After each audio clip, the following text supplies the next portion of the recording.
Hi guys, I am Pankaj and welcome to our channel avenue study. आज की हमारी video है इकोनॉमिक्स की class 12 chapter number is second basic concept of macro economic and video number is first. जो book हम use कर रहे हैं वो आपके संदीप गर्ग की, तो आप कोई सी बुक यूज कर रहे हो कोई टेंशन नहीं है, टॉपिक सारे सेम है। अब मैंने आपको बताया था पिछली वीडियो में कि मैं सबसे पहले चैप्टर सेकंड स्टार्ट करने से पहले आपको डिलीटेड टॉपिक, आपके जितने भी टॉपिक रिड्यूस हुए हैं वो बताऊंगा और आपके साथ छोटा सा मजाक क्यों हुआ है वो भी बताऊंगा सिलेबस रिडक्शन में। देखो एक्चुअली हुआ क्या है, आ जाओ सबसे पहले हम देख लेते हैं क्या क्या टॉपिक आपके डिलीट हुए हैं क्लास 12 के लिए। ओके, तो देखो यूनिट जो है वो सबके में सेम है, मतलब नाम सेम है यूनिट के नंबर डिफरेंट हो सकते हैं अकॉर्डिंग टू योर बुक, जो बुक आप यूज कर रहे हो, तो उसमें कोई टेंशन लेने वाली बात नहीं है। तो यहाँ पे देखो, यहाँ पे यूनिट सेकंड है मनी एंड बैंकिंग।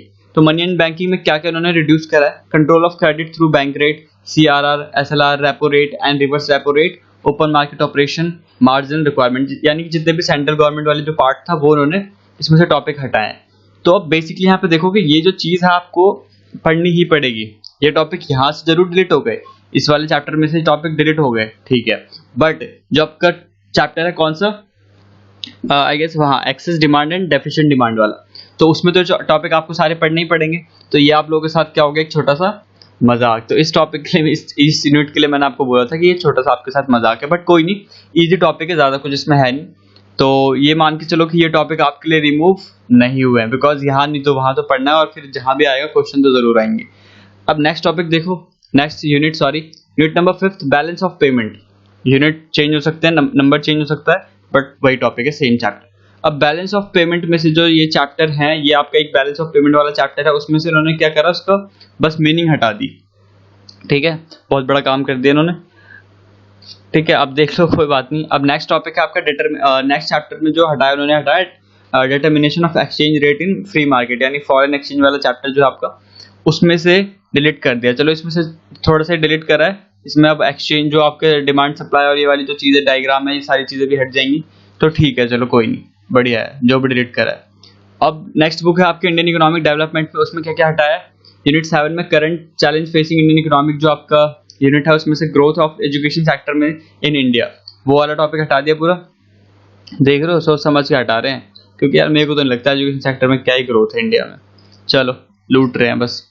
अब आ जाओ alternative farming, organic farming. Alternative farming में से ये हटा दिया आपको ऑर्गेनिक फार्मिंग वाला टॉपिक, ये गया भैया, ये भी गया, और इंफ्रास्ट्रक्चर वाले में से एनर्जी हटा दिया। क्लियर, तो हटाए, चलो जो भी हटाए पढ़ेंगे, कोई दिक्कत नहीं है। समझ आ गया, इसका स्क्रीनशॉट ले सकते हो आप, क्लियर कर दो क्या एक बार, स्क्रीनशॉट ले लेना फटाफट, इससे ऐसा कुछ फर्क नहीं पड़ रहा, आपके पास PDF भी आप डाउनलोड कर ही सकते हो। चलो फटाफट स्क्रीनशॉट ले लो और स्टार्ट करते हैं video. So guys, our first topic is what is domestic territory या इकोनॉमिक टेरिटरी, एक ही बात है, ठीक है। अब सबसे पहले हम देख लेते हैं इसकी definition, which is your first point also. It refers to the geographical territory administrated by government within which person, goods and capital circulate freely. इसका सिंपल सा मतलब है, ये आप एक ज्योग्राफिकल टेरिटरी है, मतलब हमारी लैंड है जितनी इंडिया की। मैं अभी आपको समझाता हूँ कि ज्योग्राफिकल टेरिटरी है क्या, मतलब कि इसका मतलब है ज्योग्राफिकल टेरिटरी के अंदर हमारी जो कंट्री है, उसमें कौन, उसको रेगुलेट कौन करता है, उसको एडमिनिस्ट्रेट कौन करता है, गवर्नमेंट। उसके जितने भी रूल एंड रेगुलेशन है उसको गवर्नमेंट देखेगी। उसके अंदर कोई भी बंदा, गुड्स, कोई भी सामान या सर्विसेज कुछ भी, या कैपिटल मतलब आपकी जो मनी है जो उस कंट्री में वैलिड है, वो सर्कुलेट कर सकती है फ्रीली। इसे मैं अभी अच्छे समझाता हूँ, इस डेफिनेशन का मतलब ये है सिंपल सा। तो वो चीज हमें क्या कहलाएगी, वो चीज हमारी क्या कहलाएगी, डोमेस्टिक टेरिटरी। मतलब सिंपल सा फिर से देख लो कि जो चीज जिसके अंदर एक बंदा गुड्स, कैपिटल सर्कुलेट कर सके, क्या, फ्रीली, कोई दिक्कत नहीं है, कोई रोकने वाला, कोई टोकने वाला नहीं है उस डोमेस्टिक टेरिटरी के अंदर, उस कंट्री के अंदर, तो उसे हम कहते हैं उसकी डोमेस्टिक टेरिटरी या इकोनॉमिक टेरिटरी। कैसे, एग्जांपल से समझो, आ जाओ, ये देखो, ये वर्ल्ड मैप पे हमारा इंडिया है, ठीक है, ये इंडिया की लैंड है। ज्योग्राफिकल टेरिटरी का मतलब होता है जितनी हमारी लैंड है किसी भी कंट्री की, हमारी नहीं, किसी भी कंट्री की जितनी उसकी लैंड है, जितनी उसकी कैपेबिलिटी है, उस लैंड की बाउंड्री है। जैसे इंडिया की बाउंड्री हमारे वर्ल्ड मैप पे ये वाली है, तो हमारी जो लैंड है इसके अंदर, अब इसके अंदर हम कुछ भी करें, ये जो हमारी टेरिटरी है इसके अंदर हम कुछ भी कर सकते हैं ना। इसके अंदर कुछ भी करने का मतलब यहीं पे हम खाएंगे, यहीं पे कमाएंगे, यहीं पे खर्चा करेंगे, हर चीज यहीं करेंगे। जब तो यहाँ पे हमें कोई रोकने वाला नहीं है, कोई टोकने वाला नहीं है। मान लो फॉर एग्जांपल आप यहाँ से जम्मू कश्मीर से दिल्ली आ सकते हो, दिल्ली से भाई गुजरात जा सकते हो, गुजरात से कहाँ आ सकते हो, मध्य प्रदेश आ सकते हो, तो यहाँ पे कोई आपको रोकने वाला नहीं है, कोई टोकने वाला नहीं है। तो इसे हम कहते हैं डोमेस्टिक टेरिटरी। टेरिटरी का मतलब समझ आ गया ना, मतलब सिंपली अभी मैंने आपको ज्योग्राफिकल टेरिटरी बताया कि ज्योग्राफिकल मतलब आपके लैंड से रिलेटेड जितनी भी आपकी जमीन है आपके पास, उसी के अंदर आप करोगे जो करना है। क्लियर? चलो अब इसके अंदर कुछ पॉइंट्स है, देखो पहला सेकंड पॉइंट जो what is domestic territory includes, क्या क्या ये इंक्लूड करता है, डोमेस्टिक टेरिटरी के अंदर क्या क्या चीजें होती हैं। अब यहाँ पे देखो पहली चीज क्या है, ships and aircraft owned and operated by normal resident between 2 and more countries. इसका मतलब जो शिप्स है, जो जहाज और हवाई जहाज हैं आपके, वो कौन ओन करता है, कौन उसे ऑपरेट कर रहा है, एक नॉर्मल रेसिडेंट उस कंट्री का, उस कंट्री का नॉर्मल बंदा। बिटवीन 2 more कंट्रीज, दो और किसी कंट्री में, है ना। अब इसे एग्जांपल समझते हैं, समझ आएगा। तो वो चीज क्या होगी, वो डोमेस्टिक टेरिटरी के अंदर आएगी। पर अब यहाँ पे कंफ्यूजन स्टार्ट होती है कि अभी हमने डेफिनेशन पढ़ी कि भाई हम टेरिटरी के अंदर ही कुछ कर सकते हैं, बट यहाँ पे तो हम एरोप्लेन और शिप की बात कर रहे हैं कि अगर वो किसी दूसरे कंट्री में भी चली जाती है तो वो वहीं की डोमेस्टिक टेरिटरी रहेगी। मतलब एग्जांपल समझो कि यहाँ पे देखो क्या बोला है, planes operated by Air India between Russia and Japan are part of the domestic territory of India. कैसे भाई, अभी तो हमने पढ़ा कि अगर हम डोमेस्टिक टेरिटरी से बाहर जाएंगे तो हमारी डोमेस्टिक टेरिटरी नहीं कहलाएगी वो, बट यहाँ पे कुछ एग्जेप्शन मतलब कुछ कंडीशन है। कंडीशन क्या है कि आप जिस कंट्री में जा रहे हो, जिस कंट्री में आपकी फ्लाइट मतलब एरोप्लेन फ्लाइट कर रही है, शिप जा रही है, तो वहां पे आपकी पॉलिटिकल स्टेबिलिटी होनी चाहिए। आप अपने बुक में देखना, डेफिनेशन में भी चीज कहीं पे लिखी है, बट उसे लिखना, हाँ लिख सकते हो, इंपॉर्टेंट है, इसे लिख लेना एक बार, ठीक है। मतलब जब आप डेफिनेशन लिखो ये भी लिख सकते हो, कोई दिक्कत नहीं है।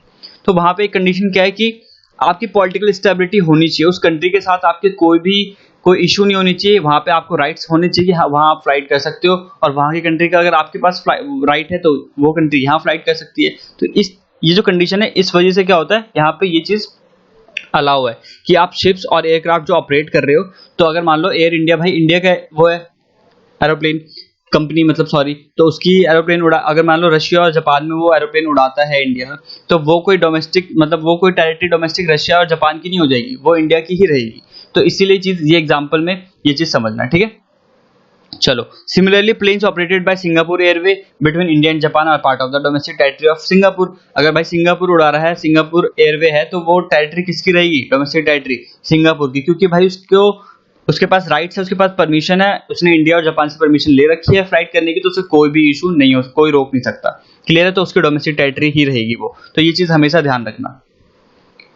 सेकंड पॉइंट पे आओ, fishing vessels, oil and natural gases, rigs and floating platform operated by the resident of country in the international water where they have the exclusive right of operation। Same चीज, but यहाँ पे क्या हो गया कि fishing vessels, जितने भी आपके फिशिंग वेसल्स हैं, ऑयल और नेचुरल गैसेस जो हम निकालते हैं किसी भी इंटरनेशनल वाटर वे के अंदर, मतलब जो समुद्र के अंदर से, तो अगर आपके पास वहां पे राइट्स मिल रखे हैं, जितने भी वहां पे मतलब ऑपरेशन करने के, वहां से आप निकाल सकते हो, तो आपको कोई भी इशू नहीं है, तो वो आपकी डोमेस्टिक टेरिटरी ही कहलाएगी। डोमेस्टिक टेरिटरी के अंदर ही वो चीजें हैं। क्लियर है? चलो, for example fishing boats operated by India fisherman in international water of Indian ocean will be considered a part of domestic territory of India. ठीक है, बहुत इजी है। ओके, थर्ड पॉइंट कौन सी इंक्लूड होती है डोमेस्टिक टेरिटरी के अंदर, वो है आपके एम्बेसीज। ठीक है, military establishment of country located abroad, मतलब जो भी एम्बेसीज होती है आपको पता है। फॉर एग्जांपल यहाँ पे फॉर एग्जांपल देखो, India embassies in Russia, India की जो एम्बेसी है वो अगर रशिया में है, तो वहां पे जो इंडिया के ऑफिसर्स हैं और जो इंडिया की एम्बेसी है वो डोमेस्टिक टेरिटरी रहेगी किसकी, इंडिया की। हाँ, वो बेशक वो रशिया में है लोकेटेड, बट वो रशिया की नहीं हो जाएगी, वो इंडिया की ही रहेगी। तो हमेशा याद रखना, एम्बेसी में तो कोई दिक्कत नहीं होनी चाहिए आपको। एम्बेसी है तो जिस कंट्री की एम्बेसी जिस कंट्री में है वो वहीं की डोमेस्टिक टेरिटरी रहेगी। क्लियर? चलो, third point, domestic territory does not include. अब हम देखेंगे कि क्या क्या इंक्लूड नहीं करती डोमेस्टिक टेरिटरी। सबसे पहला point, embassies conclude military establishment of foreign country. ठीक है, अभी हमने देखा कि क्या क्या मतलब डोमेस्टिक टेरिटरी के अंदर आपकी क्या क्या चीज नहीं आएगी। तो एम्बेसीज किसी भी कंट्री की है तो वो आपकी कंट्री में है, इसका मतलब ये नहीं कि वो आपकी डोमेस्टिक टेरिटरी हो गई। क्लियर है? हाँ, वो आपकी डोमेस्टिक आपकी उसके अंदर है। किसके अंदर? ज्योग्राफिकल टेरिटरी के अंदर। ये हमने इंडिया का मैप देखा था ना अभी, तो उसके अंदर कौन सा एग्जाम्पल है, जापान की एम्बेसी है अगर इंडिया में, तो वो नहीं है। समझ गए ना? ठीक है, कोई भी डाउट हो कमेंट में पूछ लेना, कोई दिक्कत नहीं है। चलो, second point, international organisation like UNO, WHO located with the geographical boundaries of a country. अब मान लो वो भी किसी दूसरे बाउंड्री में उसकी किसी दूसरी कंट्री में उसकी ऑफिसेज हैं, तो इसका मतलब ये नहीं है कि वो आपकी डोमेस्टिक टेरिटरी के अंदर आ गई। वो जो ऑर्गेनाइजेशन है जहां से बिलोंग करती है वो उसी की डोमेस्टिक टेरिटरी रहेगी। तेज तो नहीं बोल रहा मैं ज्यादा? क्योंकि देखो नॉर्मली बोल रहा हूँ, ज़्यादा धीरे वो भी बोलूंगा ना तो बहुत टाइम वेस्ट होगा, आप लोगों का बोर हो जाओगे। सेकंड पॉइंट, वैसे कोई पढ़ के राजी नहीं है, हैं सही नहीं कह रहा मैं? कोई पढ़ने को रेडी है? सच बताना। पढ़ना चाहते हैं बट जब एकदम एग्जाम आ जाते हैं ना तब चलती है सारे वीडियो। चलो कोई नहीं, पढ़ाई पे ध्यान दो, नोट्स बना लेना गाइस, जितने भी नोट्स काफ़ी इंपॉर्टेंट है। देखो मैं एज अ स्टूडेंट, हम भी 12th में पढ़े थे, तो मैं बता रहा हूँ नोट्स काफ़ी इंपॉर्टेंट है। अभी क्या होगा ना, आप वीडियो देख लोगे, वीडियो देखो तुरंत कॉपी लेके बैठो, पहले वीडियो समझ लो अच्छे से, मैं जो समझा रहा हूँ ना मेरी बातों को समझो, उसके बाद आपके पास नोट्स तो है ही, स्क्रीनशॉट ले लो या अपनी बुक्स में सॉरी कॉपी में नोट कर लो, कोई दिक्कत नहीं है, ठीक है। पर नोट्स जरूर बना लेना, बिकॉज फिर ये नोट्स मिले ना मिले, समझ रहे हो। चलो नॉर्मल रेसिडेंट पे आ जाते हैं। अब नॉर्मल रेसिडेंट के नाम से ही क्लियर है, देखो बहुत सारी चीजें ना इकोनॉमी में, बहुत सारी क्या मैक्सिमम नाम से ही क्लियर है यार, डेफिनेशन नाम से ही क्लियर है। नॉर्मल रेसिडेंट, सामान्य बंदा वहां जो रहता है, इसे हम रेसिडेंटशिप भी कहते हैं। पहली चीज देखो, फर्स्ट पॉइंट जो आपकी डेफिनेशन है, normal resident of a country refers to an individual और एन इंस्टीट्यूट। ये एक इंडिविजुअल भी हो सकता है, इंस्टीट्यूट भी हो सकता है। इंस्टीट्यूट मतलब ग्रुप ऑफ पीपल या ऑर्गेनाइजेशन जिसे हम कहते हैं। ऑर्गेनाइजेशन में उसके अंदर चाहे 4 लोग काम कर रहे हो, 5 लोग, 10 लोग, 50 लोग, या एक सिंगल बंदा भी हो, अगर वो वहां पे नॉर्मल रेसिडेंट कब कहलाएगा, उसी कंडीशन देखो। इंडिविजुअल हो सकता है, इंस्टीट्यूट हो सकता है, हु ऑर्डिनली मतलब सामान्य तौर से reside in the country for a period more than one year. Clear है, ये चीज लिखना बहुत इंपॉर्टेंट है, मोर देन 1 ईयर। कुछ लिखो मत लिखो, ये जरूर लिख देना भाई। And whose centre of economic interest, और ये भी सॉरी ये वाली लाइन यहां से लेके whose centre of economic interest, ये मत भूल जाना गलती से भी, ये बहुत इंपॉर्टेंट है। सेंटर ऑफ इकोनॉमिक इंटरेस्ट का मतलब क्या, सेकंड पॉइंट में भी समझाता हूं मैं आपको। Also lie in that country. Normal resident include both, हमने पढ़ लिया इंडिविजुअल एंड इंस्टीट्यूट। सिंपल सा मतलब वो बंदा, चाहे वो इंडिविजुअल हो या इंस्टीट्यूट हो, अगर वो उस कंट्री में रहता है नॉर्मल तौर पे अगर 1 साल से ज्यादा, और वहां पे उसका जो सेंटर ऑफ इकोनॉमिक है, मतलब वो खर्चा भी वहीं करे, कमाए भी वहीं, खर्चा भी वहीं करे, सेविंग भी वहीं करे, हर चीज वहीं करे, सोए नहाए खाए पिए सब उसी कंट्री में कर रहा है, और 1 साल से ज्यादा उसे हो चुका है, तो वो नॉर्मल रेसिडेंट माना जाता है, ठीक है, या उसको हम रेसिडेंटशिप भी कहते हैं। अब सेकंड पॉइंट में वही चीज बताइए कि सेंटर ऑफ इकोनॉमिक इंटरेस्ट क्या क्या होता है, मतलब उसके अंदर क्या चीजें आती है, क्या इंप्लाई करता है वो। फर्स्ट चीज देखो, फर्स्ट पॉइंट जो है इसमें क्या, द रेसिडेंट लिव और is located with in the domestic territory, domestic territory के अंदर रहना चाहिए। The second point, the resident carries out basic economic activities. Basic economic activities कौन सी, अर्निंग, स्पेंडिंग एंड एक्यूमुलेशन, ये 3 चीज तो होनी चाहिए। एक्यूमुलेशन मतलब यहाँ से वहां मूव करे तो कोई दिक्कत नहीं, मतलब लोकेट करे फ्रॉम दैट लोकेशन, मतलब माइग्रेट करे इधर से उधर, ठीक है। Third point, following are not included under the category of normal resident. काफी इंपॉर्टेंट पॉइंट है गाइस, ध्यान दो, स्टार लगा दिया मैंने। कौन कौन सी चीजें नॉर्मल रेसिडेंट में इंक्लूड नहीं होती, इससे बहुत सारे क्वेश्चन और भी बन जाते हैं 1 मार्क्स के, समझ रहे हो।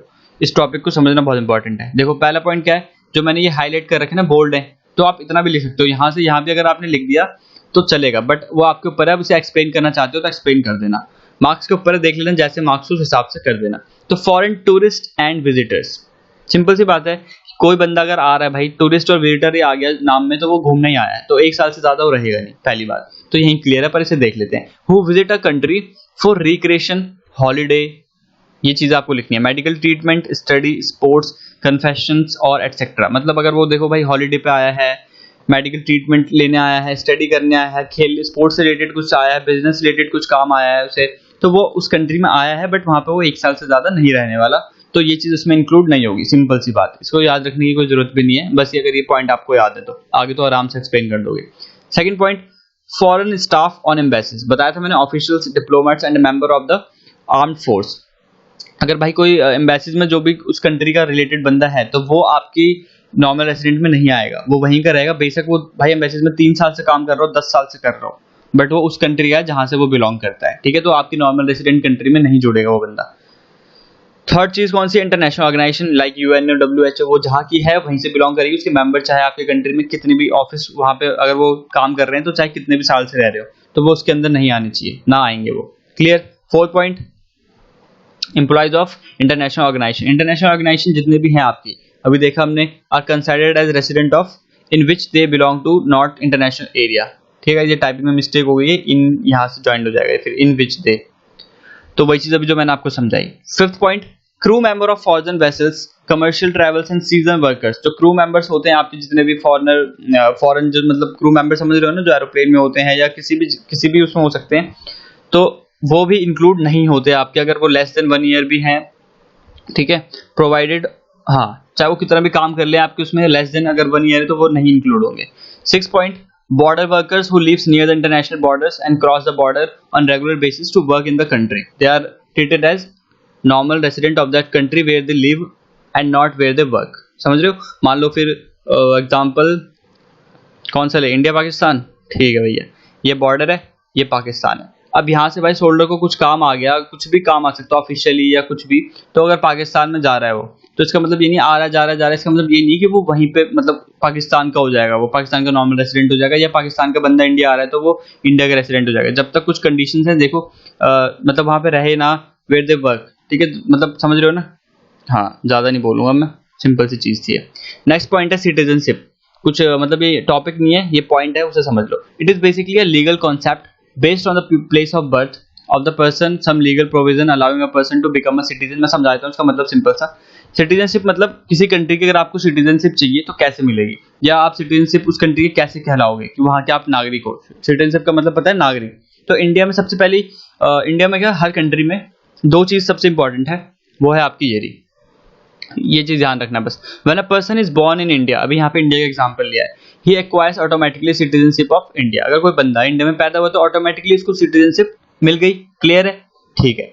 दूसरा पॉइंट क्या है, अ पर्सन बोर्न आउटसाइड, जो बाहर से आ रहा है, ठीक है, बोर्न आउटसाइड, पैदा बाहर हुआ है, बट इंडिया में अप्लाई करता है किसके लिए, सिटीजनशिप के लिए, ठीक है। तो उसके सारे लॉ अगर वो अलाउ करती है इंडिया गवर्नमेंट और वो फॉलो करता है उस लॉ को, तो वो इंडियन सिटीजनशिप उसको मिल जाएगी। हर कंट्री में ऐसा ही होता है। फॉर एग्जांपल अमेरिका में क्या होगा, अगर आप ग्रीन कार्ड होता है वहाँ पे सिटीजनशिप के लिए, तो अगर मान लो आपको जल्दी चाहिए तो आप वहाँ पे किसी से शादी कर सकते हो, है ना, सही फंडा है।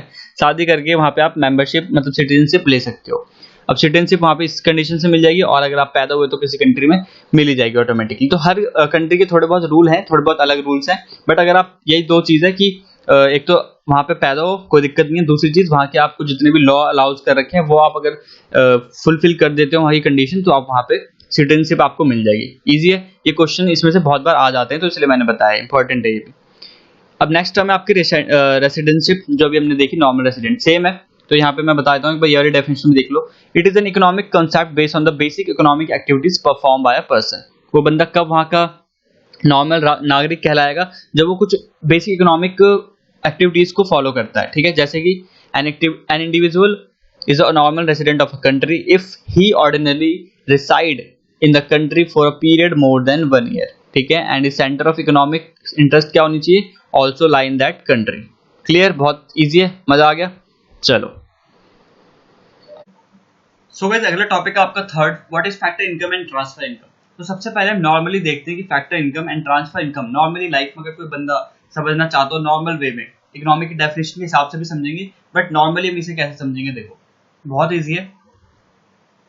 कहाँ गया भैया माउस, दिख नहीं रहा मेरे को, तो ये रहा, सॉरी गाइस, ये इसे मिटा देते हैं अभी पहले। चलो चलो फटाफट मिटो।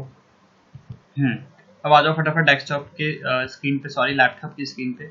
पहले मेरे पे एक्चुअली डेस्कटॉप था तो उसकी थोड़ी आदत हो गई है। अब देखो, सबसे पहले मैं बताता हूँ factor income and transfer income में बेसिक थोड़ा सा डिफरेंस, छोटा सा।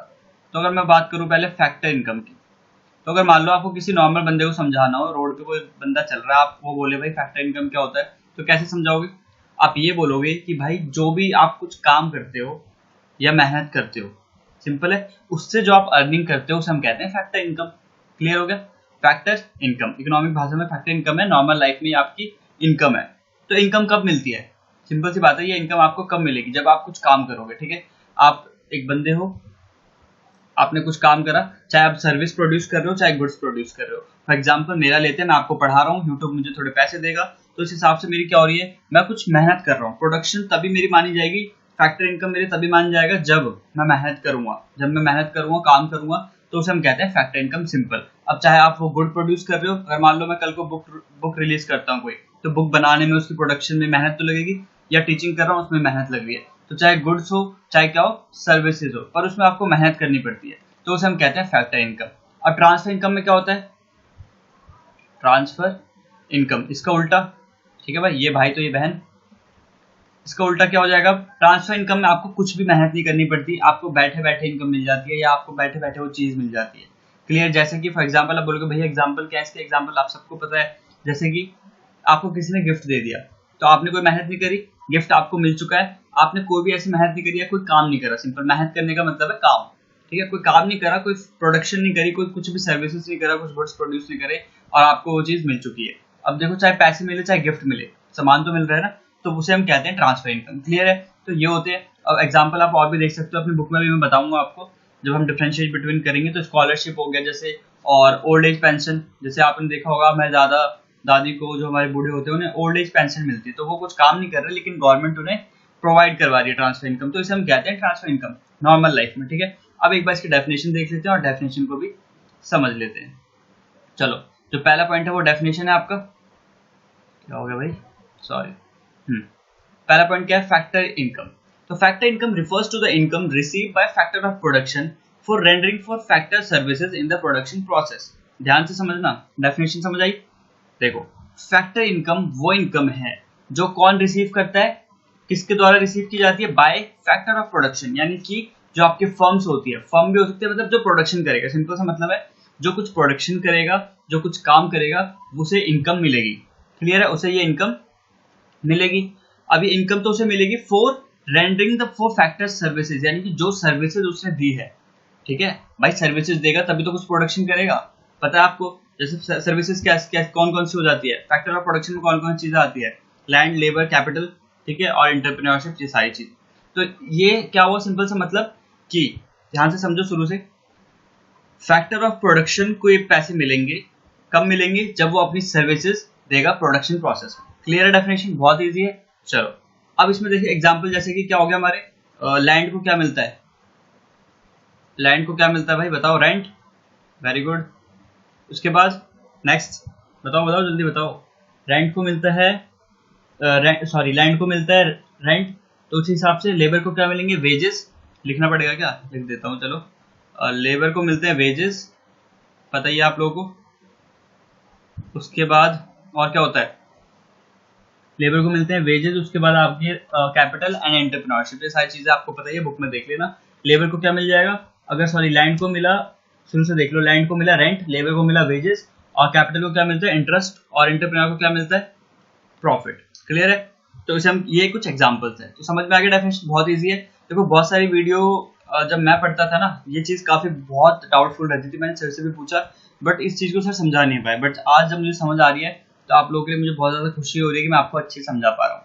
क्लियर है? कुछ भी डाउट हो फिर से पूछ लेना कमेंट में, कोई दिक्कत नहीं है। सेकंड पॉइंट पे आ जाओ, जो आपको एग्जाम में लिखने होते हैं। सारे पॉइंट आपको पता ही है कि जितने मार्क्स का क्वेश्चन उतने पॉइंट आपको लिखने हैं। नेक्स्ट पॉइंट है, it is receive for providing factor services of land, labour, capital and enterprise. Simple चीज मैंने ऑलरेडी बता दी, ये हमें कब मिलती है? जब हम फैक्टर सर्विसेज प्रोवाइड करते हैं। कौन कौन से? Land, labour, capital and enterprises. Third point, what is factor, sorry, factor income of normal residents of country is included in the national income. बहुत इंपॉर्टेंट पॉइंट है ये, पॉइंट तो कभी भूल मत जाना भाई, ठीक है? ये पॉइंट बहुत ज्यादा इंपॉर्टेंट है, ये लो। फैक्टर इनकम कभी भी याद रखना, जो नॉर्मल रेसिडेंट होता है, सामान्य बंदा जो वहां पे रहता है, नॉर्मल रेसिडेंट की डेफिनेशन पता है, वहां पे कमाना चाहिए वो बंदा, वहीं पे खर्च करे, वहीं पे सोए पिए नाचे गाए सब करे, ठीक है? Of a country is included in national income, तो उसमें वो इनकम किस में इंक्लूड होगी? आपकी नेशनल इनकम में। फैक्टर इनकम, जो बंदा वहां पे रहता है उसकी फैक्टर इनकम हमेशा नेशनल इनकम में इंक्लूड होती है। Fourth point, examples, rent, wages, interest and profit. तो आप ऐसे भी लिख सकते हो, लेबर को मिलता है रेंट, उसके बाद लेबर, सॉरी, लैंड को मिलता है रेंट, वेजेस किसको मिलता है? लेबर को, इंटरेस्ट कैपिटल को, और प्रॉफिट में एंटरप्रेन्योरशिप। ऐसे भी लिख सकते हो, काफी अच्छा जाएगा। और ये पॉइंट आप वही चीज है, यहाँ पे मैंने इसको हाईलाइट करा है थोड़ा, कि ये भी इंपॉर्टेंट है कि फैक्टर ऑफ प्रोडक्शन कौन से होते हैं। फैक्टर ऑफ प्रोडक्शन वो होते हैं जो हमारे प्रोडक्शन में प्राइमरी इनपुट्स होते हैं। प्राइमरी इनपुट्स मतलब जो रॉ मटेरियल, हमें जो इनपुट्स चाहिए किसी भी चीज की प्रोडक्शन करने के लिए, तो कौन कौन सी होती है? ये तो रिक्वायरमेंट है ही ना भाई, लैंड तो चाहिए, फैक्ट्री खोल रहे हो, कुछ भी कर रहे हो, चाहे छोटा ही लैंड चाहिए पर चाहिए, लैंड हो गया। उसके बाद क्या? लेबर चाहिए आपको। कब तक आप खुद काम कर लोगे? चलो मान लो स्टार्टिंग में आपने खुद कर भी लिया, बट आप अगर उसको नेक्स्ट लेवल पे ले जाना चाहते हो तो लेबर की जरूरत पड़ती है। कैपिटल आपको चाहिए, चाहे आप लोन लो चाहे कुछ भी करो। आपको अगर आपको बिजनेस करना है तो आपको थोड़ा सा रिस्क लेना पड़ता है, लोन लेना पड़ता है, पैसे लेने पड़ते हैं उधार, क्योंकि आपके पास सारी कैपिटल आपके पास नहीं है, ठीक है? फोर्थ, एंटरप्रेन्योर, एक बंदा चाहिए जो हर चीज को मैनेज करे, हर चीज को संभाले, ठीक है? वो मालिक भी हो सकता है, कोई मैनेजर भी हो सकता है, कोई भी हो सकता है। नेक्स्ट टॉपिक आ जाओ, इसी का टॉपिक है जो हमने एक साथ देखा था ना, फैक्टर एंड ट्रांसफर इनकम। अब ट्रांसफर इनकम क्या है? बहुत इजी है, ये तो बहुत इजी है, इसमें तो कुछ है ही नहीं। पहला पॉइंट देखो, नॉर्मली मैंने आपको समझाई दिया क्या है transfer income refers to the income receive without rendering any productive services in return, यानी कि हमें कोई भी सर्विस या कुछ भी करने की जरूरत नहीं पड़ती, हमें जो इनकम है वो ऐसे ही मिल जाती है फ्री फंड में। और उसके एग्जांपल कौन कौन से, ओल्ड एज पेंशन, उसके बाद स्कॉलरशिप जो गवर्नमेंट देती है, मान लो लैपटॉप दे दी, साइकिल दे दी, कुछ भी दे दिया, पैसे दे दिए, स्कॉलरशिप मिल गई आपको अच्छी खासी, तो वो सारी चीज़ें क्या हो गई, फ्री में मिल गई। अब बहुत सारे बच्चे भी बोलेंगे सर स्कॉलरशिप के लिए तो टेस्ट देना पड़ता है, हाँ वो स्कॉलरशिप नहीं, मतलब आप समझ गए क्या कहना चाह रहा हूँ, ठीक है। नेक्स्ट पॉइंट देखो, it is not included in national income, ये नेशनल इनकम में इंक्लूड नहीं होगी। क्यों नहीं होगी भाई, क्या हो रहा है, टेढ़ा क्यों हो रहा है, 2 मिनट गाइस। नेशनल इनकम में ये चीज इंक्लूड नहीं होगी। क्यों नहीं होगी, सिंपल सा फंडा यार, कि आप कुछ अगर प्रोडक्शन ही नहीं कर रहे अपनी इकोनॉमी में, आप कुछ मेहनत ही नहीं कर रहे, आपने अपना टाइम नहीं दिया, तो वो चीज नेशनल इनकम में कैसे इंक्लूड हो सकती है, ठीक है। तो हमेशा याद रखना कि भाई फ्री फंड की चीज मिली है तो नेशनल इनकम में वो इंक्लूड नहीं होगी, ठीक है। Does not reflect any production of goods and services, मतलब कुछ भी उसमें गुड एंड सर्विसेज किसी ने प्रोड्यूस ही नहीं करा, तो वो कैसे इंक्लूड हो सकती है नेशनल इनकम में, क्लियर।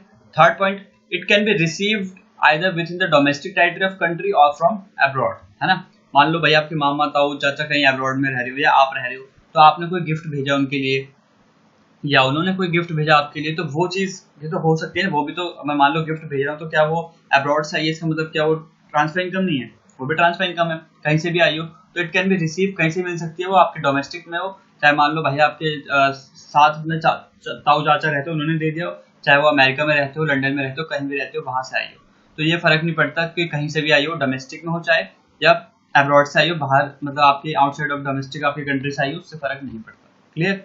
फोर्थ पॉइंट, एग्जाम्पल्स जैसे कि old age pension, scholarship, unemployment allowance, pocket money etcetera, gift भी ले सकते हो, ये सारी चीजें।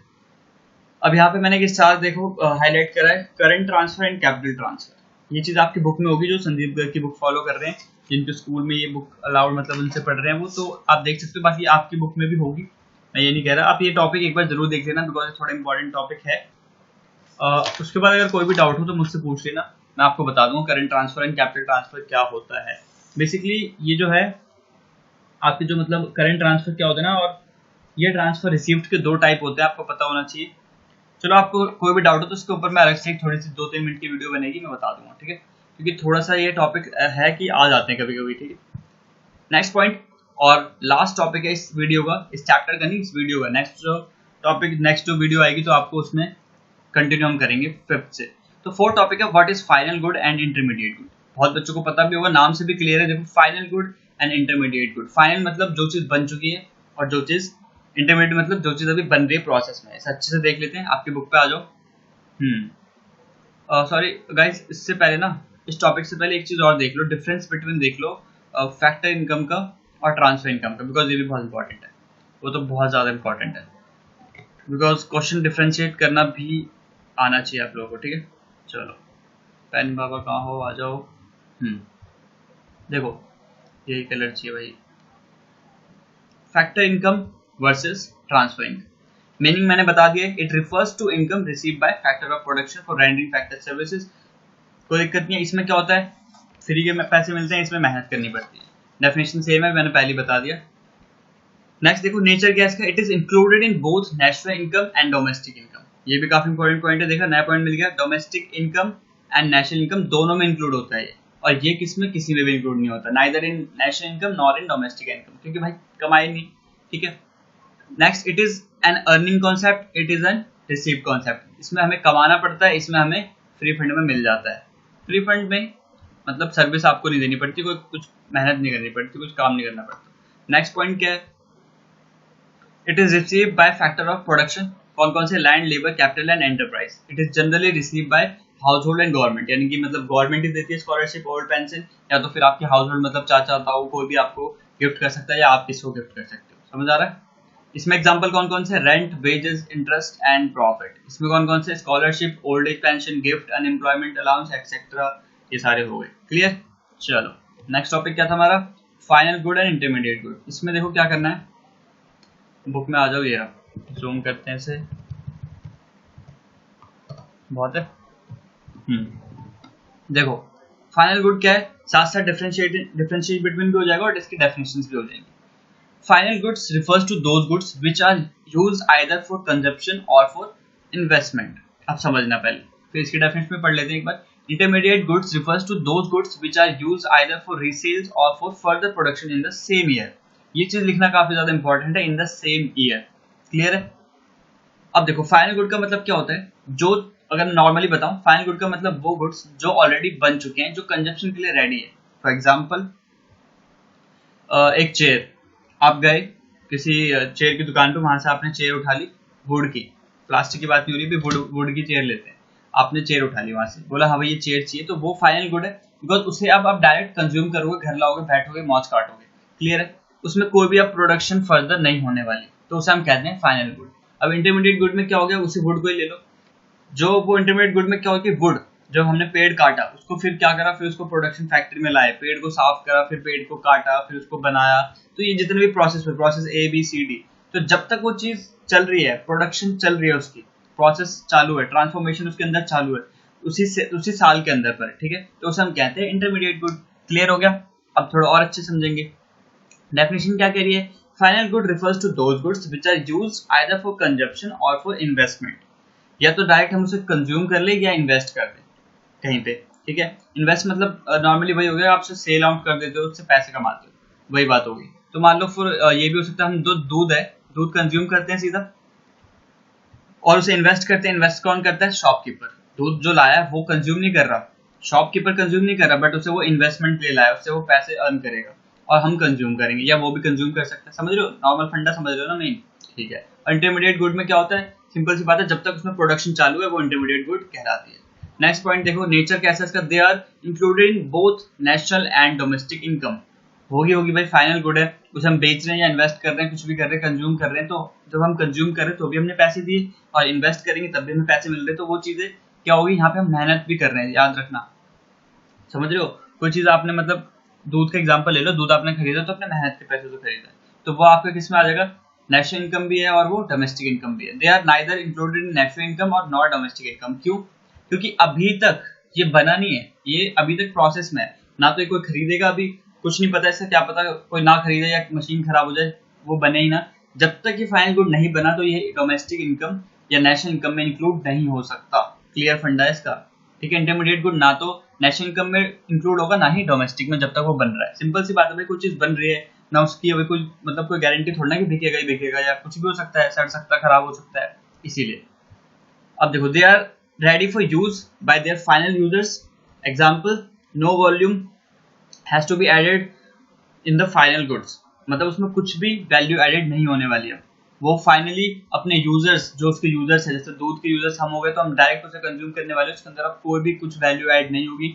आपको ये चीज पता होनी चाहिए एज इकोनॉमिक स्टूडेंट की, जब भी हम किसी चीज में वैल्यू ऐड करते हैं तो उसकी प्राइस बढ़ती है, सबको पता है, नॉर्मल चीज मैंने आपको बता दी, आगे काम आएगी। तो इसमें क्या होता है, they are ready for use for their final users, इसमें कोई भी वैल्यू ऐड नहीं होने वाली, चीज लिख सकते हो बड़े आसानी से, ठीक है। तो first point, second point, third point, इसमें आ जाओ, they are not ready for use, some value has to be added in the intermediate good, कुछ वैल्यू अभी ऐड होने वाली है, तभी तो जब वैल्यू ऐड होते होते वो फिर एक फाइनल गुड बन जाएगी। Next point, they have cross the production boundary. Production boundary क्या होती है बताता हूँ मैं आपको। इसने प्रोडक्शन बाउंड्री क्या होती है, फाइनल गुड ने प्रोडक्शन बाउंड्री क्रॉस कर ली। प्रोडक्शन बाउंड्री मतलब एक बाउंड्री भाई प्रोडक्शन की, वो क्रॉस कर चुका ऑलरेडी, सिंपल सी बात है। कोई भी गुड्स आपके जो चेयर बना तो उसमें कोई प्रोडक्शन नहीं होने वाली ना, तो प्रोडक्शन बाउंड्री उसके लिए खत्म, तो उसने क्रॉस कर ली। They are still within the production boundary, ये अभी तक प्रोडक्शन बाउंड्री के अंदर है, मतलब अभी भी प्रोडक्शन चल रही है। Examples, milk purchased by household for the consumption, car purchased as for the investment। या मिल्क भी इन्वेस्टमेंट की तो यूज होती है, कार क्या होती है, कार भी इन्वेस्टमेंट के लिए यूज होती है। इसमें milk used in dairy shop for resale, coal use for factory in the further production. समझ आ गया? चलो, अब एक चीज और इम्पोर्टेंट थी, फाइनल गुड, इंटरमीडिएट गुड में यहाँ तक समझ आ गया। प्रोडक्शन बाउंड्री, प्रोडक्शन बाउंड्री क्या होती है एक बार देख लो। प्रोडक्शन बाउंड्री इसकी पीडीएफ, वो पीडीएफ तो अभी है नहीं, मैं समझाया था आपको, नॉर्मली समझाता हूँ। देखो यहाँ पे समझ लो, ये एक बाउंड्री है, ठीक है। मान लो आपका जो घर होता है उसमें तो बाउंड्री होती है ना, बाउंड्री तो पता है सबको, नॉर्मल सी चीज, ये बाउंड्री है। अब ये इसके अंदर क्या हो रही है, प्रोडक्शन चालू है। एग्जाम्पल लेते हैं आपकी बुक वाले ही, एक फार्मर है, उसने क्या करा, प्रोड्यूस करा कॉटन। एक फार्मर ने कॉटन प्रोड्यूस करा।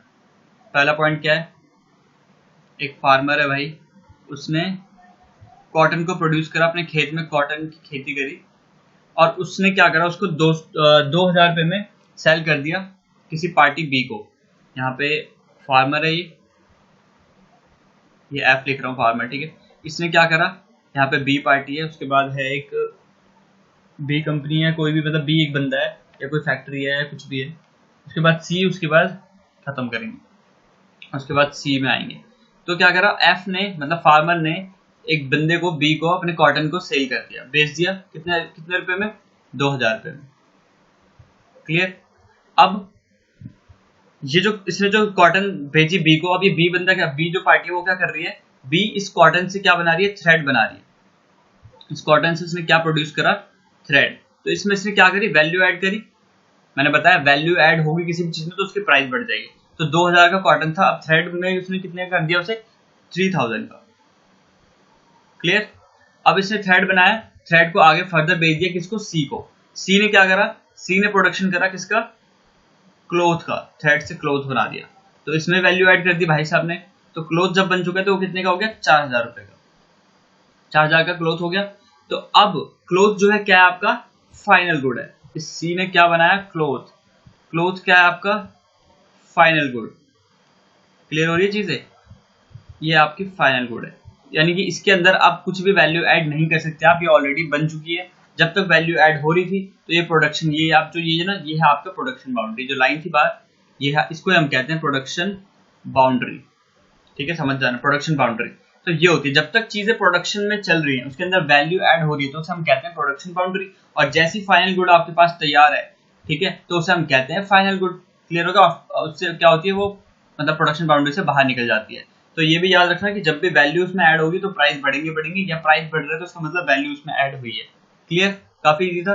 चलो, तो अभी टॉपिक खत्म हो चुका है। नेक्स्ट टॉपिक, 5th टॉपिक में मिलता हूँ आपसे। जब तक के लिए have a nice day and thank you for watching the video. अगर आपको वीडियो अच्छी लगी हो प्लीज गाइस चैनल को सब्सक्राइब कर लेना।